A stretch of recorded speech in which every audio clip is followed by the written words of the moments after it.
कि हमने सांस्कृतिक अधःपतन की एक सीमा तोड़ी है विदेशी भोजन का अंधानुकरण करके। भाषा में हम विदेशी हो गए, भूषा में हम विदेशी हो गए, भोजन के स्तर पर भी हमारे देश में बहुत ज्यादा विदेशीकरण हो गया। भोजन भी हमारी जलवायु और हमारी जरूरत के अनुसार विकसित हुआ है इस देश में। हमारे लाखों करोड़ों वर्ष के जीवन में भोजन का जो विकास हुआ है ये सबसे बड़ा विकास है भारत में। भारत में माना जाता है, सारे विद्वान इस पर एक मत है कि भोजन में जो कुछ हमने विविधता लाई है पिछले हजारों लाखों वर्ष में, ये भारत की सबसे बड़ी देन है पूरी दुनिया के।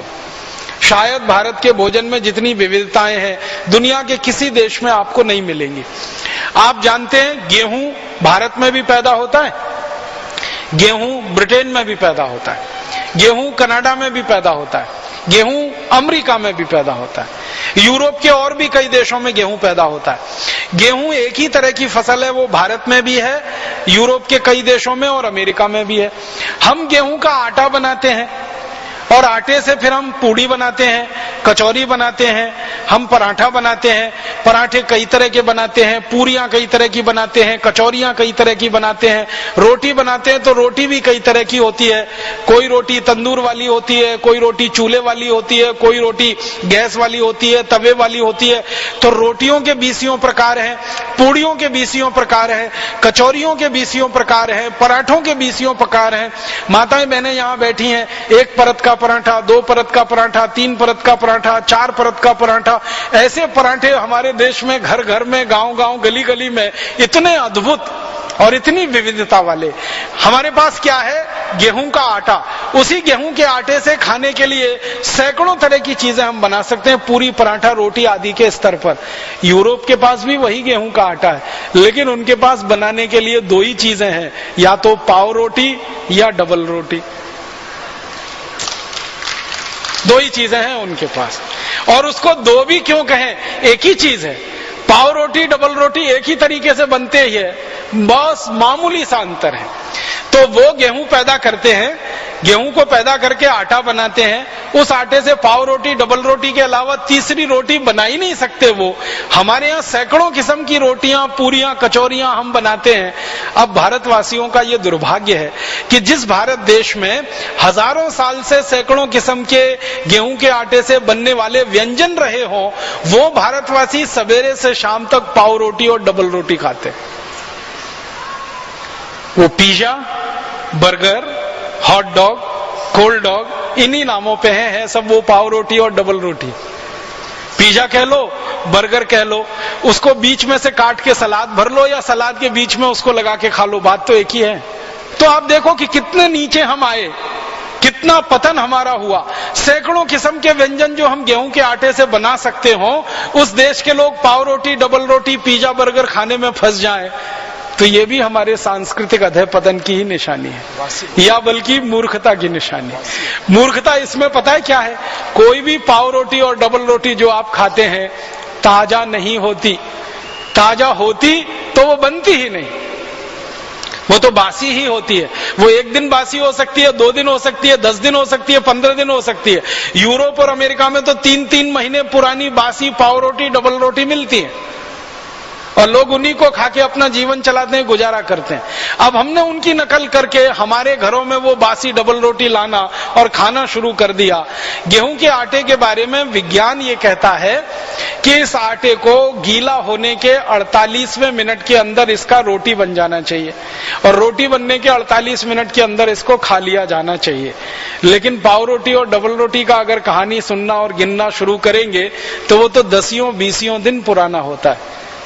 उसको खराब कर करके हम खा रहे हैं और फिर बड़ा शान महसूस करते हैं, अपने आप को बड़ा स्मार्ट महसूस करते हैं। हम पाव रोटी खाते हैं, डबल रोटी खाते हैं, स्मार्टनेस मानते हैं इसमें। अब ये सुपर इडियोसिटी है या स्मार्टनेस है, इसको तय करने की अभी जरूरत है।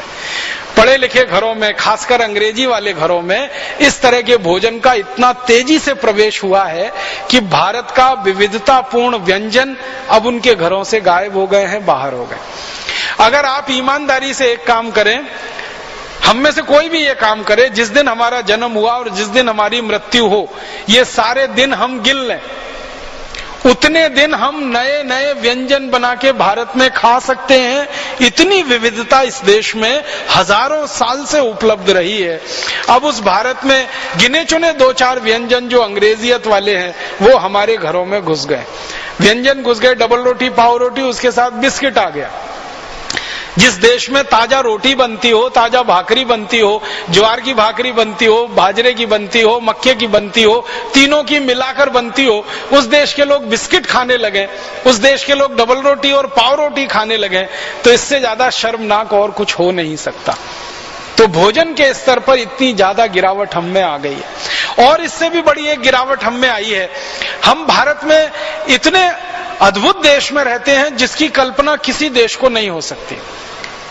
हम भारत में ऐसे स्थानों पर रहते हैं जहां हमको ताजा सब्जी सुबह और शाम दोनों समय उपलब्ध होती है। भारत के किसी भी राज्य में आप रहते हो, ताजा टमाटर, ताजा मटर, ताजा गाजर, ताजा मूली, ताजा पालक, ताजा मेथी, ताजा बैंगन, ये सारी सब्जियां ताजी की ताजी सुबह भी मिलती हैं, शाम को भी मिलती हैं। और आपके घर तक आकर कोई देके जाता है। आप जानते ना, कोई ठेले वाला आता है, कोई खोमचे वाला, रेहड़ी वाला आता है और आवाज देके, बहन जी सब्जी ले लो, माता जी सब्जी ले लो, घर के सामने आकर आपकी घंटी बजाकर, आपका दरवाजा खटखटाकर, बोलकर, चिल्लाकर आपको घर में ताजा सब्जी देकर जाता है।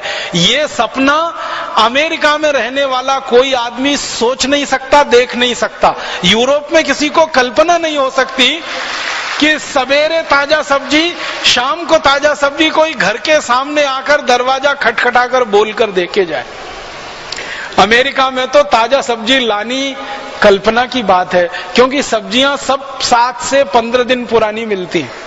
इससे ताजा सब्जी तो कहीं मिल ही नहीं सकती। कोई कोई डिपार्टमेंटल स्टोर्स में 1-1 महीने पुरानी मिलती। और सब्जी लानी हो तो 20-25 मील से लेकर 100, 150, 200 मील तक कार चला के जाना पड़ता है, तब थोड़ी सी सब्जी आप ला सकते हैं। यहाँ घर के सामने कोई आपको सब्जी देकर जाता है, और सब्जी ही नहीं देता, आपका हालचाल भी पूछ लेता है। माता जी कैसी हैं, बिटिया आपकी कैसी है, तबीयत ठीक है कि नहीं ठीक है।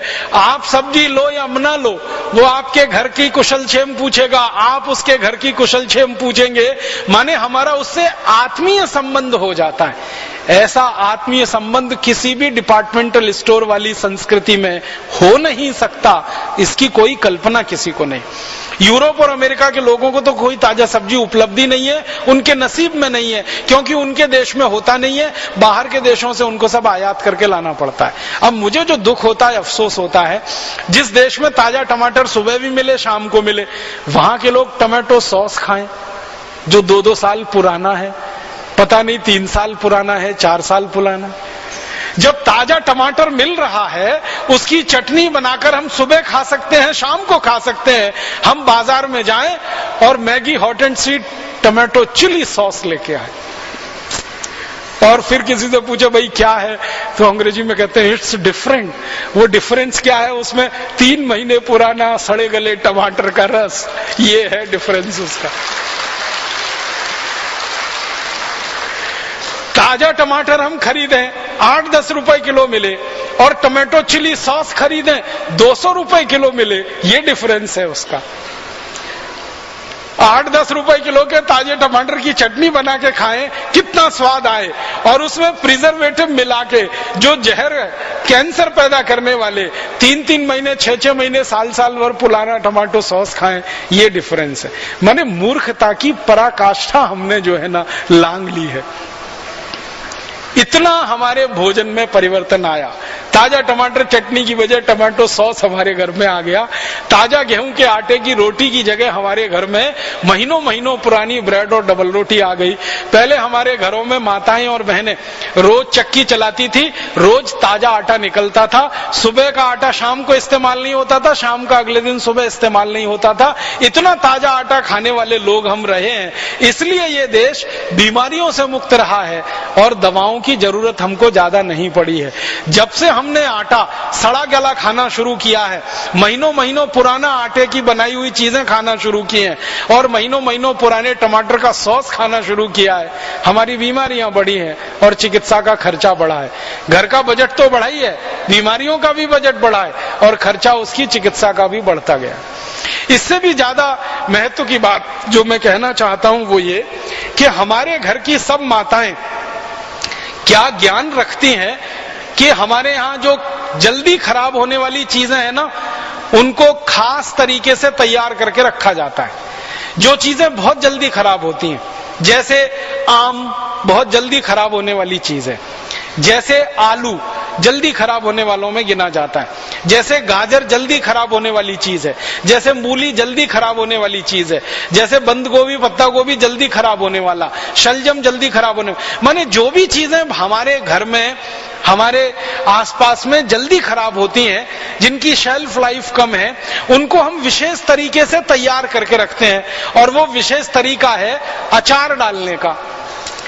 हमारे घरों में अचार डाले जाते हैं, आम के अचार डाले जाते हैं, नींबू के अचार डाले जाते हैं, आंवले के अचार डाले जाते हैं, सब तरह के अचार हमारे घरों में, गाजर का, मूली का, सब तरह के अचार डाले जाते हैं। ये अचार डालना एक तरह से खराब होने वाली वस्तु को लंबे समय की जिंदगी देने का एक तरीका है। मैंने कई माताओं के घरों में 20-20 साल पुराना आम का अचार देखा है। हम 20 साल तक आम को बचा के नहीं रख सकते, लेकिन उसी आम का अचार डालकर 20 साल तक उसको बचा के रख पाते हैं। टमाटर का देखा है, अदरक का मैंने अचार देखा है एक घर में 35 साल पुराना। तो हमारे यहाँ ये अचार डालने की एक बड़ी वैज्ञानिक पुरानी परंपरा माताओं बहनों के द्वारा विकसित हुई है। अब हमारे यहाँ उल्टा हो गया है कि जो घरों की माताएं बहनें ये अचार डाल के घरों के आयुर्वेदिक औषधियों के उपयोग से, मेथी का उपयोग किया, धनिया का उपयोग किया, जीरे का उपयोग किया, हींग का उपयोग किया, या और हमने आयुर्वेदिक औषधियों का उपयोग किया जो हमारे रसोई में है, और इनको अचारों में मिलाकर ऐसे रखा कि 20-25 साल तक वो सुरक्षित है, नींबू है, अदरक है, वगैरह वगैरह। अब हम इतने ज्यादा पश्चिमी या विदेशी अंधानुकरण के शिकार हो गए हैं कि अचार डलना ही घरों में अब बंद हो गए हैं। बाजार से पड़ा पड़ाया अचार लाना हमने शुरू कर दिया है और उसको मेज पे और अपने खाने में परोसना शुरू कर दिया। शर्म आनी चाहिए खरीदे हुए अचार को अगर हम थाली में परोस रहे हैं तो। हमारे सांस्कृतिक ज्ञान का कितनी गिरावट वाला ये एक उदाहरण है। जहां हजारों साल से ये परंपरा चलती रही, वहां अब कुछ घरों में ये हालत हो गई है, अचार डालना किसी को आता नहीं, उसकी रेसिपी किसी को मालूम नहीं, उसमें क्या किस अनुपात में मिलाया जाता है किसी को अंदाजा नहीं, तो इसलिए बना बनाया बाजार से खरीद लाते हैं डब्बाबंद, और उसमें बहुत सारे केमिकल, बहुत सारे प्रिजर्वेटिव शरीर को भी नुकसान करते हैं और हमारे भोजन को भी बेस्वाद बनाते हैं। इसी तरह से हमारे भोजन में और भी कई गिरावटें आई हैं। इन गिरावटों की एक लंबी